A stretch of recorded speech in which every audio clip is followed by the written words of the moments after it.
অধিকার দিয়েছে এর মধ্যে একটি হচ্ছে উপার্জনের অধিকার। ইসলাম নারীকে দিয়েছে ইবাদতের অধিকার, দিয়েছে জ্ঞান অর্জনের অধিকার, দিয়েছে স্বামীর কাছে সুন্দর আচরণ পাবার অধিকার। তারপর ইসলাম নারীকে দিয়েছে উত্তরাধিকারে অধিকার, বাবার সম্পদে আপনি সেখানে আপনার পার্ট আছে, আপনি পাবেন। স্বামীর কাছ থেকে মোহর পাওয়ার অধিকার এবং উপার্জনের অধিকার নারীর আছে। আমরা দেখেছি যে খাদিজাতুল কুবরা রাদিয়াল্লাহু তাআলা আনহা, তিনি উপার্জন করতেন, ব্যবসা করতেন, এবং নারীদের মধ্যেও উপার্জনের সাহাবী এবং তাবি নারীদের মধ্যেও ব্যবসা করা এগুলো ছিল, বাট কম ছিল। সেক্ষেত্রে এটাকে নাজায়েজ বলার সুযোগ নেই, with some terms and condition, কিছু শর্ত সাপেক্ষে। প্রথম শর্ত হচ্ছে যে আপনার সেফটি থাকতে হবে, যে সোসাইটিতে আপনি বিজনেস করছেন আপনার সিকিউরিটি নিশ্চিত করতে হবে।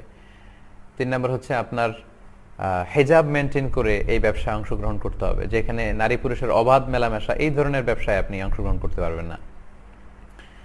আর আপনি যদি বিবাহিত হয়ে থাকেন আপনার হাজব্যান্ডের পারমিশন লাগবে।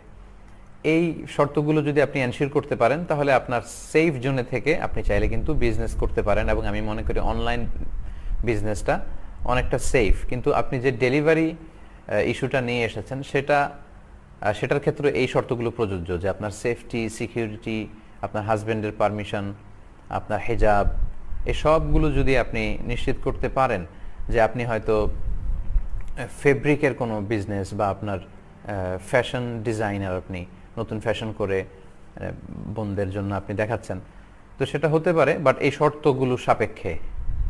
এই শর্তগুলো যদি ভায়োলেট হয় তাহলে কিন্তু আপনার এই বিজনেস জায়েজ হবে না। সর্বোপরি কথা হচ্ছে আমরা বোনদেরকে ঘরে থেকে যে কাজগুলো করা যায়, হ্যান্ডিক্রাফটের, হস্তশিল্পের কথা বলেন, এরকম অনলাইন বিজনেসে যদি অংশগ্রহণ করা যায় সেগুলোর ক্ষেত্রে উৎসাহিত করি।